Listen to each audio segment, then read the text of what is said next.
Hello and welcome to DC Comics 6. Once again, it's a Futures End special week, and this week we are reviewing Futures End Red Hood and the Outlaws.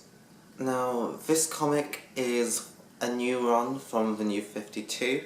It's been going quite successfully despite a bit of controversy near the beginning, but it's still here, and that's what's important, unlike some other titles that we've lost along the way. As always, let's start with the cover. On this 2D version, we see a battle between the Outlaws, and not really a team, but just a bunch of friends. Here we can see that the friendship between them has really broken down.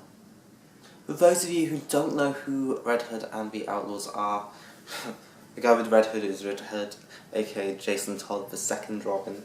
Starfire is known as a Teen Titan back before the New 52, and this is Arsenal, or Red Arrow.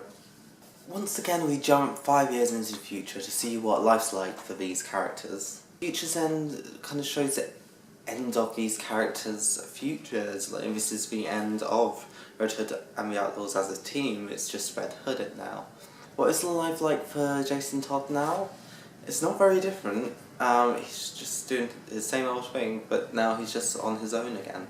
In this comic we've got a really good Red Hood story, and it really shows you how his skills have developed in the 5 years on since we last saw him. There's some bitterness between Roy Harper and Jason Todd here. At each other's throats, not happy, they're not friends anymore.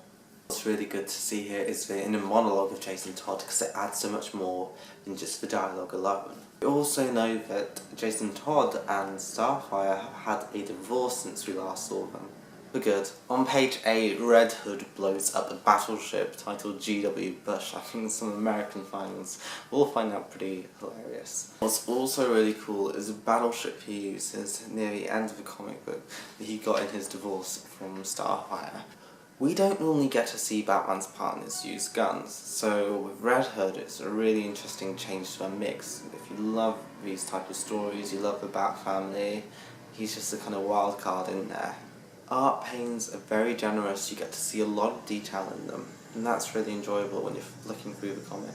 Bad though, we don't get to see a lot of women in this comic. Starfire doesn't make a physical appearance. You have one police officer at the beginning, but you don't realise her gender for a while because it's really not clear. And also, the only other women you do get to see are women that they wake up in bed with. Overall, I'm going to give this comic a 70 out of 100. It's got its flaws, but it's a great read and it's very easy and accessible to pick up the Futures End series. If you haven't read anything about the Futures End, this comic's still absolutely fine.